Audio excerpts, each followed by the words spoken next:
Welcome to Storytellers with no hosts.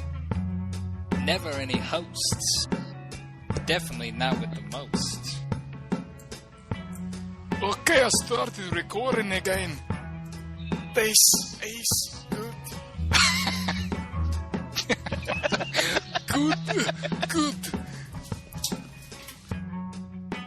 So how you feeling, dude? Are we Well, talking? I just smoked a bowl. We're not talking Beagerage Drag, right? Not for you. Oh, no, it's some OG Kush. Nice. Or maybe Sour Diesel, which is they're very similar. But either way, doesn't matter. I didn't smoke that much. I just took a little nicker. I'm going to start out by saying that Chris and I are just telling stories.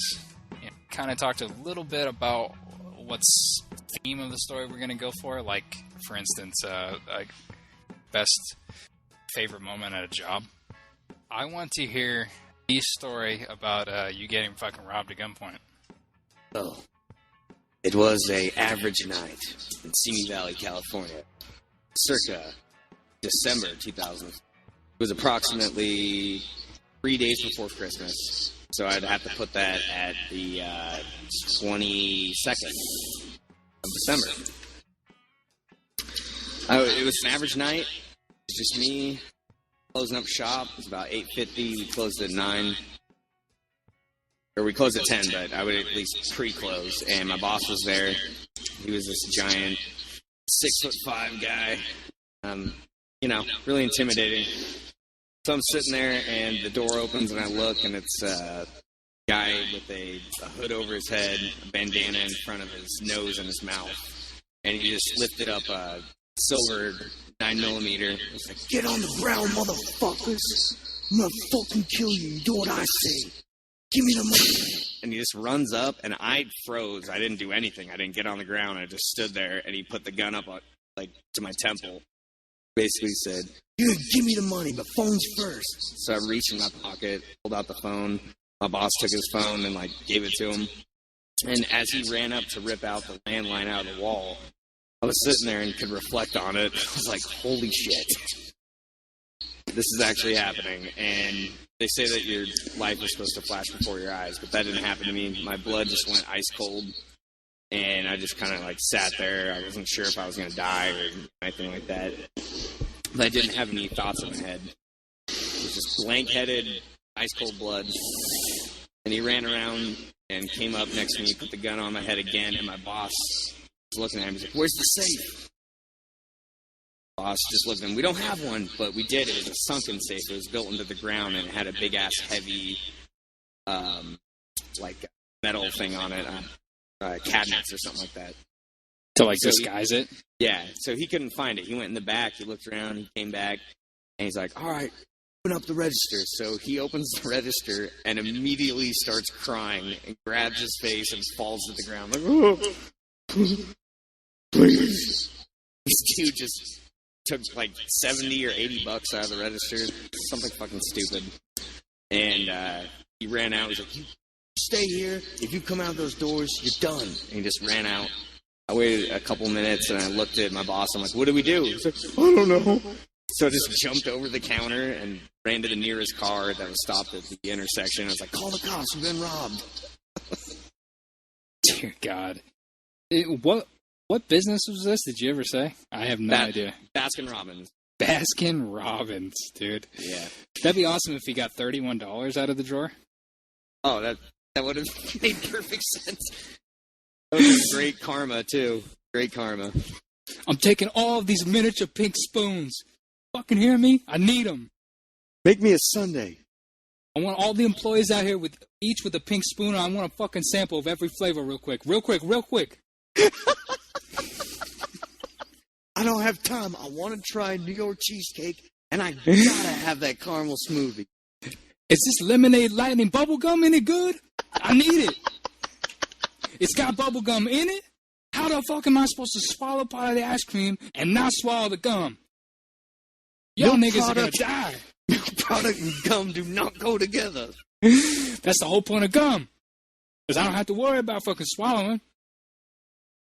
Damn, that's pretty crazy. I didn't know that he put a gun to your temple, touched you with a gun. I mean, it could have been fake, dude. Honestly, it could have been fake, but when he put it on my head, it was cold and it felt like metal, so I wasn't about to fuck her. Not for a job. How old was your boss? Oh, he was in his mid-40s, and he was a piece of shit, dude. He would come in, he would sit down, open up a newspaper, and pass out for like 3 hours. Just Pass out. every single day that I worked, he'd be just snoring, sitting in one of the... just... And Baskin Robbins. then he'd wake up, he'd make you give him a product, and he'd go in the back to make sure nobody was stealing ice cream, and he'd take off and come back drunk like that same night. So did you have to refer to it when you answer the phone as 31 flavors or Baskin Robbins? That's a good question. I don't even remember. Because you know how, like, sometimes stores will have an agenda. Like, now, I know that we're known all over the world as Coke, but I don't want to hear any of you all saying that. You answer the phone, you say Coca-Cola Classic every time. Every time, and make sure to include trademark. I don't want to hear none of this new Coke's jargon on the fucking telephone, all right? Sick of that. Last guy got fired. I'm old school and new school. Have you seen that show on AMC titled Mad Men? That's based off of my life. Fuck with me. Dude, that guy that came in there and robbed there was Robert. Nah, he was black and 5'10". I don't think you can swing that. Black in Camarillo, right? No, this was in Simi Valley. Valley. Okay. It was close to the valley. I can tell you anything that guy drove over from San Fernando Valley, hit up, our place, maybe a couple other ones, and went back. So that counts as like the worst experience, does it not? I've had one of them. That was obviously like changed my life. Ultimately, dude. I was so happy to be alive the next week. I was just eating breakfast like, oh, so good. The sun is so beautiful. I'd like to think that he went and did something really positive with that $79. He just went to a local orphanage and made it rain. He just went and bought like 2 of his other homies some fucking bullets. And little did we know that he was the Robin Hood in the hood. Man, I've been needing a new bandana and fucking hoodie. Now I can get one. Well, I looked and his pupils, like, it was 90% of his eye. So he was twacked out. If you were going to go rob somewhere, would you not want to get, like, whacked out like that? Well, I don't even think of it that way, but I wouldn't wouldn't smoke meth. I would take barbiturates. That's what the guys from North Hollywood shootout did. Took some uppers. I think I remember hearing about that. They always talk about the Vikings, storming shores, mushrooms. Yep. I don't see how that would have worked. Before we move on to ancient societies and barbiturates. Ancient Nordic mushroom heads. But that's not the end of the story. So what happened was the cops came and I spent the next 2 hours explaining my story. They would go to the boss and talk to him, and he said a different story. It separated us. Of course, he wanted to make it sound like he was the hero. Sure, he told them that, I fell to the ground and gave all the money to him or something. Because the cops kept on coming up to me like, your guys' stories are vastly different. I just looked at the cop after going through the story 4 times in a row, and I sat down, and I looked at him like, look, man, I don't have a rap sheet, right? He's like, no, I did a background check. I'm like, okay, look at it this way. This is what happened. I just had a gun to my head. I had adrenaline pumping through my body, This is as accurate as I can get. My story has changed. I don't care what he's saying. That's what happened to me. Like, can we just move on? All we need to know, really, is if he was... Both said different things on that question. Was he black, son? Yeah, he was black. Well, Yep. Your manager over there is saying that he was Latino. So, that's where your stories are differing. Well, what happened was we got in the squad cars, in separate squad cars, and they went and wrangled up all the troubled black people and see me. All of And them. they All lined three up of them? they lined up 20 people. They gave us multiple lineups where we'd look at them, and then they gave us pictures when we got back. And I spent the next 30 minutes looking at pictures, going, "Well, this kind of looks like him. This doesn't. He had these features with this." And at the end of it, they're like, "Can you positively identify him?" And my boss pointed to one of the guys, like, "That's him." And they asked me, I'm like, "No, I can't tell you for sure."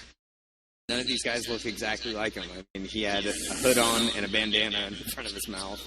So I'm not about to send someone to jail over that shit. And my aunt came and picked me up. I called her. I'm like, "Yeah, we just got robbed." And, yeah, I had a gun to my head. It's crazy. We're finishing up here. And my aunt's response was, "Okay, I'll be right over." Wow. Okay, I'll be right over. Not, God, just don't keep me on the phone forever. Fuck. not an ounce of him. All right. So she got there and she walks up with like hands in her pockets, like, "All right, Want some ice cream, baby? Make you feel better? rub your tummy." Get some hazelnut in you?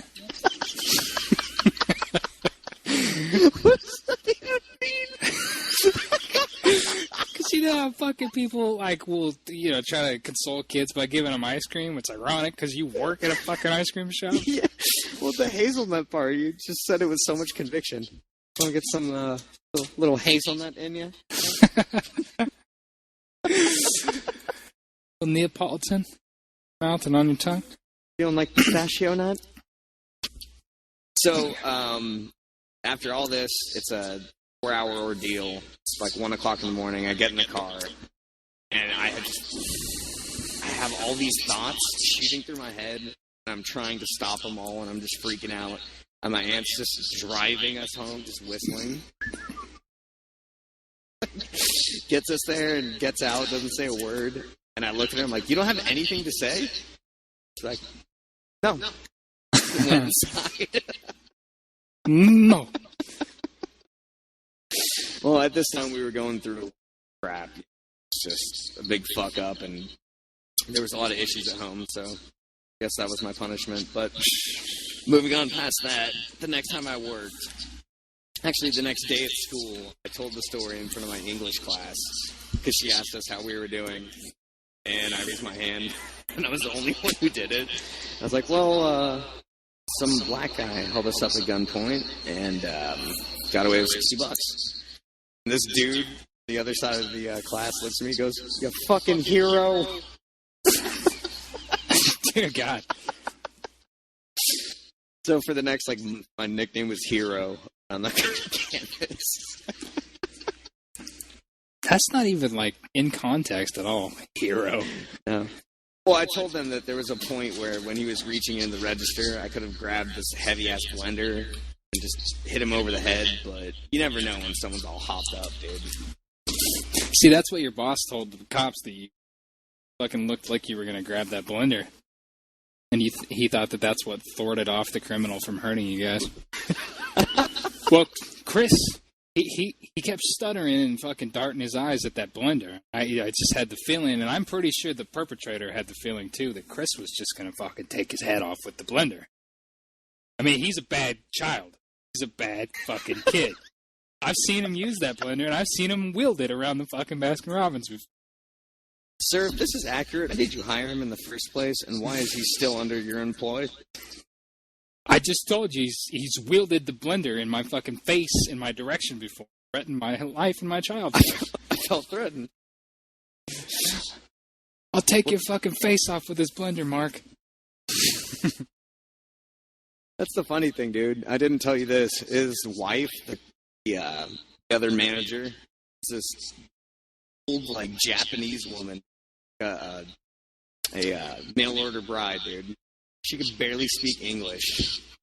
Damn, apparently that's the way to go. If you can get up to a GM position at some sort of restaurant, by the time you get into your fucking late 40s, early 50s, you can always go that route. You can opt out for a mail order bride or a Thai bride. That's true. Yeah, they never had kids because that dude would take his shirt off in the parking lot, and he was like a Yeti, dude. He just had giant, downward-facing gray hair patches on his back. Like, I want to say 90% of his body was covered in, like, huge chunks of hair. Had split ends on his body hair, you could tell. He started dreading them. They're slick, slippery hairs. Ew. So the next time I worked, I came in and I was like, "Hey, Jim." He's like, "Oh man, just thank you for not telling anyone, about it. I appreciate that." Basically, like, I didn't tell anyone at work, but obviously we get around. He's like, "Thanks for not bringing it up, and sorry you had to go through that." And I was like, "Oh, by the way, my cell phone." He's like, I'm gonna have to make an insurance claim. Like, do what you gotta do." So 3 months later, still haven't heard anything. Walked up to him. How about that cell phone? Why don't you just write me a check or something? Yeah, the insurance isn't gonna pay for it. So I looked at him. I was like, "Dude, you're gonna pay me for that phone. Somebody came in, robbed us at gunpoint in your business that you own, and you're not gonna replace it? Are you kidding me? Like, how old are we?" Like, I started yelling at this guy. Like, everyone around was looking at me like, "Oh, calm down, calm down." And he's like, "All right, fine." And he took out his checkbook, wrote a check, like, "There you go." I was like, "All right." And the next day I started looking for another job, started working at Subway, and gradually just quit from there. I wonder how seriously the robber looked over your phone. And I wonder if he ever made any calls or texts. Like, "Hey, this is Chris." Yo, what's up? This is Chris. How your booty do? Hey, I'm a little drunk, but I don't remember. You got a good ass? I don't remember. Like, I'm so drunk right now. You want to come over? It's my dad. Charles, my dad. Patricia, how you doing? This is Pat. Yeah, but You got any herb you want to smoke and get some dick? Chris? Yeah. This is Chris, all right. I want to give you some dick and some herb right now. I want to give you that good dick. Hey, you know how to do addition, like multiplication tables? How about this? My dick plus some of your herb equals a fun night. Does that sound good, Patrick? I mean, Patricia. Oh, Dear okay. God. So that was definitely. I wouldn't actually even say it was scary. It's faded over I think even within a month, I was just like, cool. I was like, all right, well, I got a gun to my head, and I came out on top. But just seeing how people react to those situations. I mean, a giant 6'5" Yeti fell to his knees and started crying.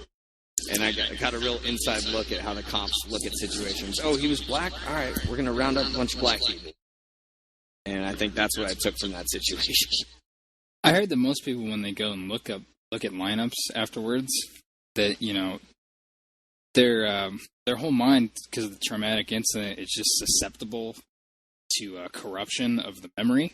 So, I mean, anything you start adding, like, when the police sketch artist is asking him, what was his nose? Was it a big nose? Was it a small nose? Yeah, was it it was medium big. sized? Huge. Yeah, whatever they said and offered, that'll kind of go into the picture of the dude, and all of a sudden, when you get up in front of a lineup, it's like, oh, yes, that's him right there, and it's not the guy. So that's cool. Man, That's cool that you didn't pick anybody. Yeah. 20 fucking people? That's a lot of fucking people to show a you lot. at once. They grouped up one group of like 4 or 5 guys, and then when we didn't identify them, they let them go, and then we drove off to another side of town, and they had another group of people already lined up. There was already 3 squad cars and flashlights, and they're just shining light on these guys while we're sitting in the squad cars. Dear God. I'm surprised they took you, like, during all this shit. That's crazy. That's fucked up. I didn't think that was part of, the process. Well, maybe it is. Maybe it is. It's changed. I mean, there's different kinds of jurisdictions. It's pretty crazy. I don't like it. That's New World Order shit, right? Okay, so cut to 2 months ago. I work in a movie theater. It's a $3 theater. I was an usher that day, which means all I have to do is clean theaters, take out trash. If it's slow, I gotta like do other stuff. But basically, got done cleaning a theater, and I decided I had to poop. So I walked up, and I decided I would poop. I went into the bathroom. It was empty. Sat down.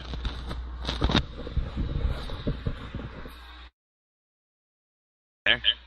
Yeah, you sat down.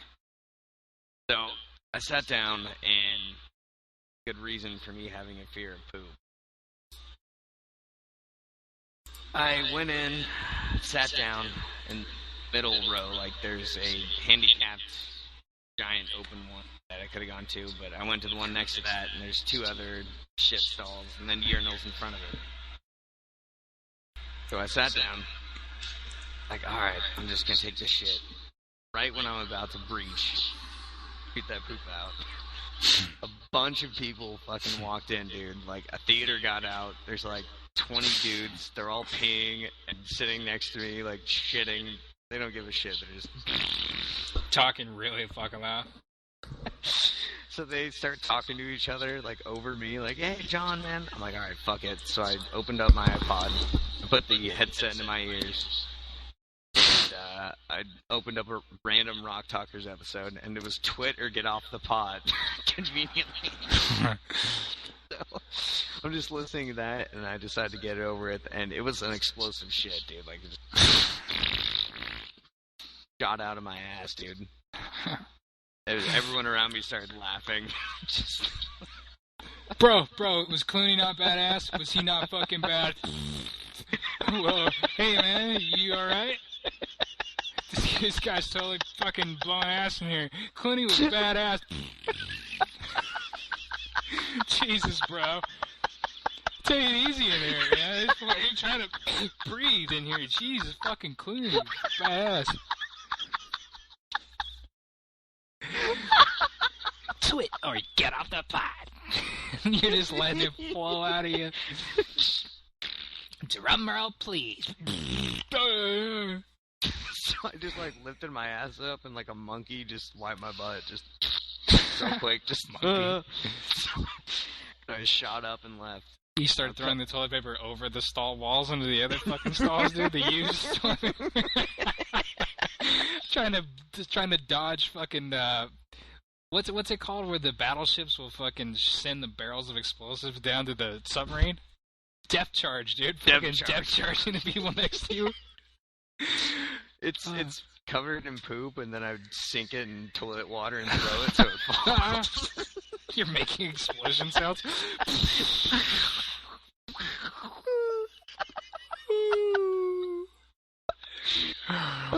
So I just Statham kicked my way out of there. Just. I thought you were gonna tell me that you were listening to this song while you're blowing ass, dude. And in post, I was gonna go up and just turn it up really loud and fucking put farting sounds and shit over it.